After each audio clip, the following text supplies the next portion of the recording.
SER Podcast.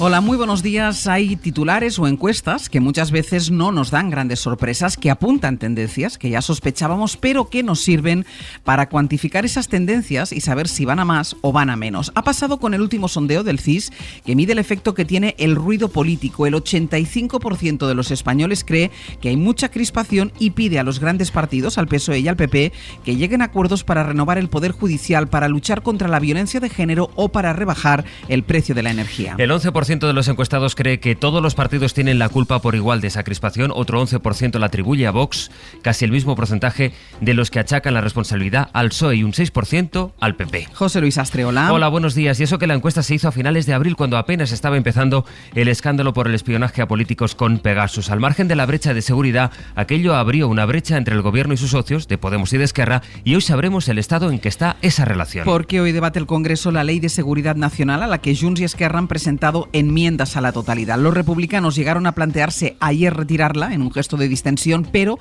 finalmente la mantienen. En todo caso, la semana parece haber confirmado, con la destitución de la directora del CNI, que toda la tensión que van sumando, que va a más entre el gobierno y el PP... Junqueras, Otegi, no quieren a Alberto Núñez Feijóo, le quieren a usted. La situación hoy no es perfecta, pero reconozcamos que hoy se cumple la Constitución en todo el territorio de España. Que los mangantes no están en el gobierno como sí ocurría cuando ustedes estaban en el gobierno. Es la tensión que rebajan el Ejecutivo y Esquerra a la espera de la reunión del encuentro entre Sánchez y Aragonés. Eso al menos en Madrid. En Cataluña, el Parlamento debate hoy mismo si pide la dimisión de Margarita Robles. Barcelona, Sergi López, buen día. Buen día. En la Cámara catalana no se ha notado ninguna distensión. Ayer Per Aragonés decía que el relevo en el Centro Nacional de Inteligencia es insuficiente. Es absolutamente imprescindible. Es absolutamente imprescindible lo que no se ha producido, decía Aragonés: transparencia, asunción de responsabilidades y garantías de que no se volverá a producir el espionaje. Y en este escenario, Esquerra va a votar hoy a favor de un texto que han impulsado los propios republicanos y que pide la dimisión de la ministra Margarita Robles. La propuesta lo tiene todo a favor para salir adelante, porque contará con el apoyo de la mayoría independentista. Además, esta mañana seguiremos el debate que se ha abierto en torno al derecho a la salud menstrual, desde que les contamos en Hoy por Hoy las novedades de la ley del aborto, que contempla bajas de 3 a 5 días por reglas dolorosas. UGT cree que tiene que ser el médico el que decida la razón de esa baja, porque por una regla incapacitante pedir la baja estigmatiza a las mujeres, sostiene el sindicato. También el Ministerio de Economía asegura que esas bajas que plantea Igualdad pueden ser discriminatorias porque pueden disuadir a los empresarios de que contraten a trabajadoras. Carlos Martínez Almeida, el primo del alcalde de Madrid, declara esta mañana ante el juez por el caso de las mascarillas. Quiere saber cómo contactaron con el ayuntamiento los comisionistas Medina y Luceño y si hubo trato de favor. Alfonso Gea. El juez Adolfo Carretero, que ya ha descartado por resolución imputar al primo del alcalde, quiere conocer los detalles de esa intervención ante el Palacio de Cibeles y si esa intervención ha supuesto algún tipo de trato de favor. La investigación ya recoge que no consta que ejerciera ningún tipo de presión sobre la encargada del ayuntamiento para la compra de material anticovid, Elena Collado. Si hubieran existido esas presiones, podríamos estar ante un delito de tráfico de influencias. En todo caso, el juez quiere que el testigo aclare el modo en el que los investigados lograron contactar con la persona definitiva. Y en la crónica internacional, Bayo, la actualidad está no solo en la guerra, sino en el efecto que tiene sobre el gas ruso, que no puede llegar a Europa a través de Ucrania. El 40% de ese gas natural que consume Europa llega desde Rusia, y de ese 40%, un tercio fluye a través de uno de los gasoductos que recorre Ucrania hacia Austria, Italia y el este de Europa. Es ese conducto el que Ucrania cerró ayer, aduciendo motivos de fuerza mayor. Asegura Kiev que las fuerzas prorrusas del Donbass se estaban apropiando de parte del suministro. El gobierno de Zelensky pretende derivar el flujo de gas ruso a través de otros conductos, pero Gazprom, la empresa de gas ruso, asegura que no es posible desviarlo, por lo que ayer se redujo la llegada de gas natural hacia Europa una cuarta parte. De visita en Washington, Mario Draghi hablaba ayer de la necesidad de liberarse de la dependencia del gas ruso, aunque no ve peligro de falta de suministro, y asegura que la mayoría de las empresas europeas han abierto ya cuentas en rublos para garantizarse las compras de energía rusa. Es jueves, es 12 de mayo. Sonia Palomino, buenos días. ¿Qué tal, Ángeles? Buenos días. Hoy empezamos en Colombia, donde se está investigando uno de esos casos que parecen de película. Se trata del asesinato de Marcelo Pequi, un fiscal de Paraguay que investiga delitos de narcotráfico y de crimen organizado.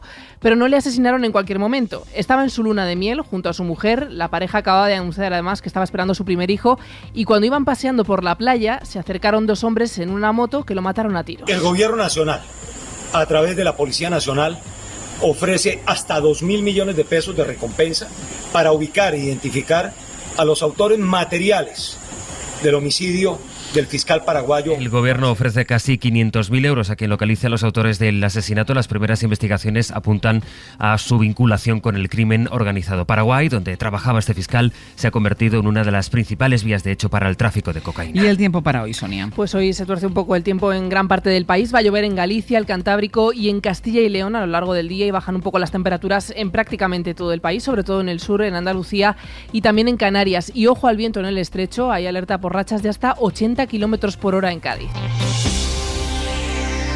Ser Podcast. Hoy por hoy, Àngels Barceló. Las bombas han seguido cayendo esta madrugada sobre Ucrania. Los últimos ataques se han registrado en Zaporilla, la ciudad a la que la Cruz Roja había conseguido evacuar a población que llevaba meses atrapada en Mariúpol, Bayo. Sí, Mariúpol es una de las ciudades que más han sufrido los ataques rusos. Allí unas 10.000 personas sobreviven en condiciones extremas, según decía ayer su alcalde.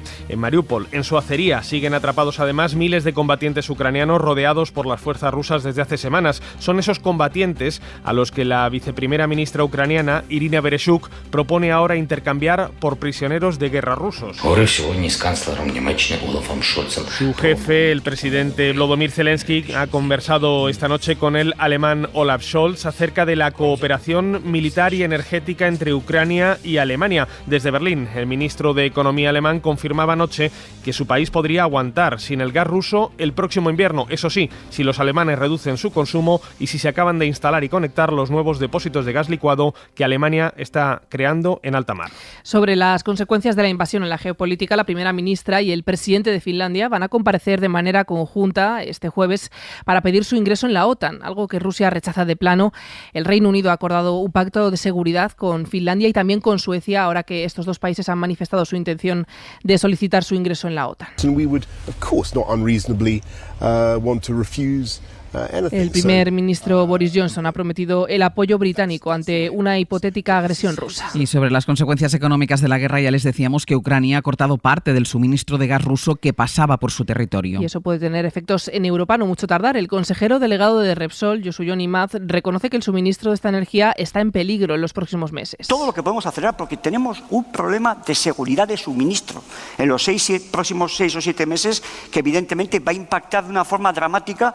Creo que como sociedad tenemos que hacer una reflexión, por supuesto institucional y también desde las empresas, cómo abordamos los riesgos de seguridad de suministro que podemos tener a lo largo de los próximos meses. Aquí en España, el sector de la construcción se ha convertido en el primero en adherirse al plan de pensiones colectivo impulsado por el Gobierno. Sindicatos y patronal han pactado un acuerdo a última hora de este miércoles para mejorar la jubilación y para subir los salarios. Un acuerdo que afecta a 1.300.000 trabajadores.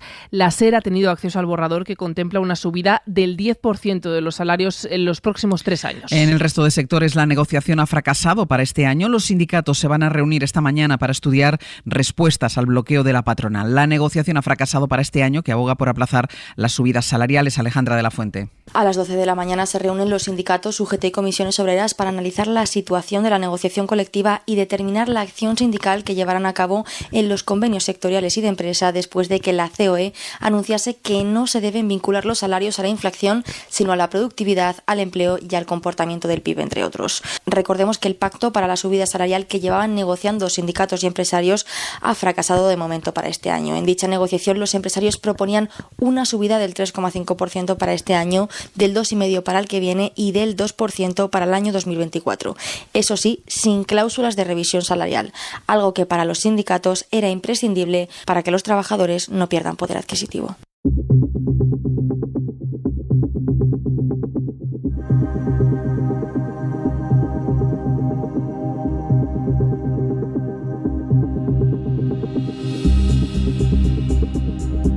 La policía investiga lo que todo apunta al último crimen mortal de violencia machista en nuestro país. Una mujer de 80 años asesinada por su marido, también octogenario. Ha ocurrido en el municipio de Arona, en Tenerife. El presunto agresor está herido en el hospital y bajo custodia policial. No había denuncias previas en el caso de este matrimonio. Este caso lo hemos conocido en el mismo día en el que en Barcelona los Mossos han detenido a un hombre por asesinar presuntamente a su expareja. La mujer había aparecido descuartizada en un contenedor hace 2 meses. El presunto asesino tenía una orden de alejamiento y estaba condenado por por violencia machista. Según la investigación, en cuanto salió de la cárcel, fue a por su víctima y la mató.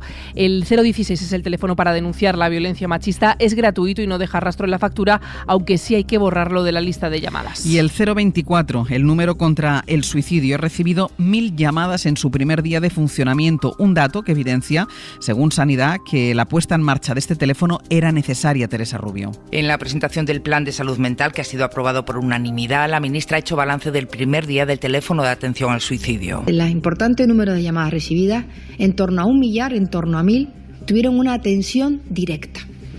En un intervalo de tiempo aproximadamente de 25 a 30 minutos. Y algunas de ellas fueron derivadas a servicios de emergencia del 112 de las comunidades autónomas.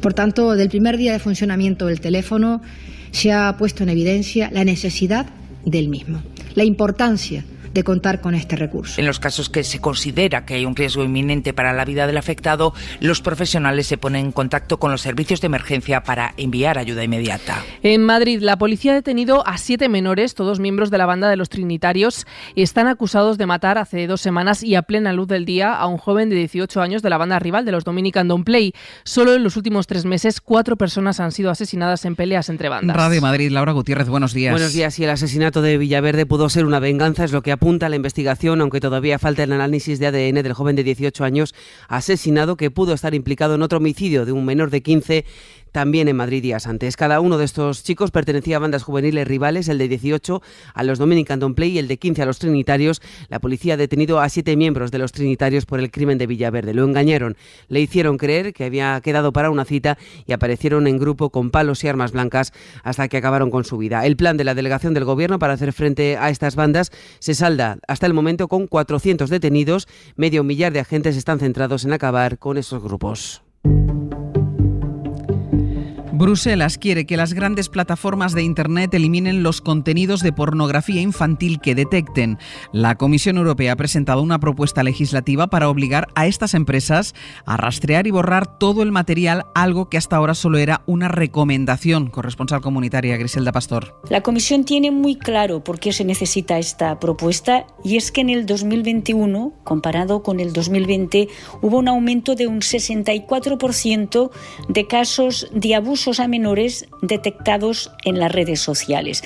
Por esto esta propuesta, que pretende primero crear un sistema de detección en las propias plataformas de Internet, segundo, contar con autoridades nacionales que evalúen los niveles de riesgo y tercero, crear un centro de coordinación de todos estos casos a nivel europeo. Esta es la propuesta con la que la Comisión le pide a los gobiernos y al Parlamento que vayan rápido, porque en el 2021 hubo 85 millones de fotos con imágenes de abusos sexuales a menores. Y recordarán cómo el año pasado se localizaron en Canadá cientos de tumbas ocultas en antiguos colegios para niños indígenas. Bueno, pues ahora ha ocurrido lo mismo en Estados Unidos, donde han aparecido fosas ocultas en más de 50 internados gubernamentales con al menos medio millar de muertos. Corresponsal en Washington, Víctor Sancho. El reporte, el primero de este calibre que se hace en Estados Unidos, da fe del trabajo forzoso, entrenamiento militar y el abuso emocional, físico y sexual contra menores indígenas en todo el país,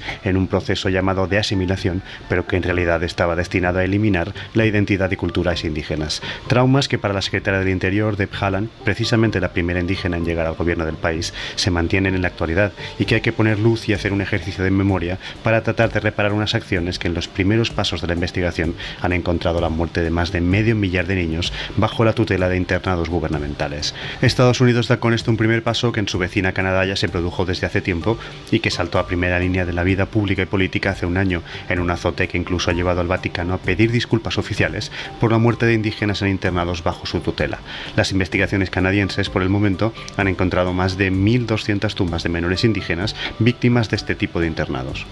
Y en Estados Unidos todavía el consumo de fentanilo, un fuerte opioide, ha elevado a máximos históricos las muertes por sobredosis. Solo el año pasado más de 75.000 personas murieron tras tomar esta sustancia, Enrique García. Sí, una sustancia que es 50 veces más potente que la heroína, que habitualmente se mezcla con la cocaína y que puede producir una parada cardiorrespiratoria en cuestión de segundos. El fentanilo está detrás del 66% de las muertes por sobredosis en ese país. Este es el balance del año pasado. A la cabeza está este opioide opioide, pero lo cierto es que ha aumentado el consumo de todas las demás sustancias, tanto que en 2021 cerró con un máximo de muertes por sobredosis, más de 103.000. La segunda más consumida, las metanfetaminas, que han matado a 33.000 personas. La Casa Blanca impulsó en abril un plan para hacer frente a lo que consideran ya una pandemia. Y en Sri Lanka, la violencia en las protestas antigubernamentales va a más con el paso de los días. La policía no está teniendo ningún reparo a la hora de reprimir las manifestaciones, con la orden de disparar a matar para mantener el orden, y el gobierno ha decretado el toque de queda. La crisis económica y el descontento con el gobierno están detrás de las protestas. Es una información de Ángel Villascusa. Un toque de queda que se ha extendido hasta este jueves después de que miles de manifestantes hayan llegado a prender fuego a las casas de varios políticos por el descontento que ha generado una crisis económica. La policía tiene la orden de disparar a matar a aquellos que participen en saqueos. El origen de las protestas en el país insular del sur de Asia, de 21 millones de habitantes, es el aumento masivo de los precios de los alimentos, el combustible y las medicinas. Los manifestantes culpan al gobierno. No hay gas, no hay petróleo, apenas hay medicamentos esenciales. La gente está sufriendo, viviendo con muy poco dinero. ¿Pueden imaginarlo?, decía un manifestante a la BBC. King González es documentalista y acaba de volver de ese país. Y la gente está muy disgustada, porque claro, el sueldo mensual medio son 60 euros. A nuestro cambio, ¿no? Que te suban el arroz pues 5 veces, ¿no? Para ellos, para el día a día es muy complicado subsistir. Los ciudadanos piden la dimisión del presidente Gotabaya Rajapaksa, el militar retirado considerado héroe de guerra en el país por poner fin a una cruenta guerra civil entre 1983 y 2009.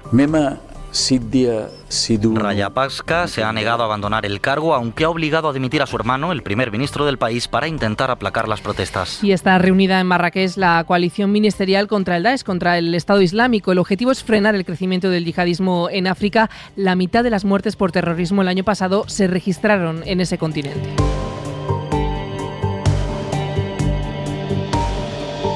Suscríbete a las 7 de Hoy por Hoy. Todos los episodios y contenidos adicionales en la app de Cadena SER y en nuestros canales de Apple Podcast, Spotify, iVoox, Google Podcast y YouTube. Escúchanos en directo en la SER de lunes a viernes a las 7 de la mañana. Cadena SER. La radio.